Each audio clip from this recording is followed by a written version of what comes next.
তো আমাদের সর্বপ্রথম দাবি হচ্ছে দুইটা দাবি আমি আজকে উপস্থাপন করতে চাই যে 2019-এ বিধিমালা বাতিল করে 2024-এর সর্বশেষ জনপ্রশাসন মন্ত্রণালয় কর্তৃক যে 93% মেধা এবং 7% কোটার ভিত্তিতে যে সারা বাংলা প্রত্যেকটা সেক্টরে নিয়োগ দেওয়ার কথা, সেই নিয়োগের বিধিটা আমরা বাস্তবায়ন করতে চাই।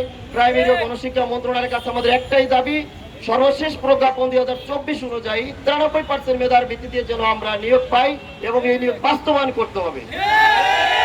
এবং আমাদের দ্বিতীয় যে দাবিটা সেটা হচ্ছে যে বর্তমানে আমাদের এই শূন্যপদ এটা যাচাই করা হয়েছিল প্রায় 7 থেকে 8 মাস পূর্বে।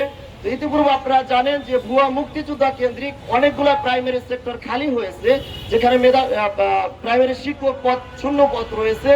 সেই শূন্য পদগুলো পুনরায় আপিল করে যেন খালি পদের সংখ্যা নির্ধারণ করে ওই শূন্য পদের বিপরীত আসন সংখ্যা বৃদ্ধি করে আমাদেরকে নিয়োগ দেওয়া হয়।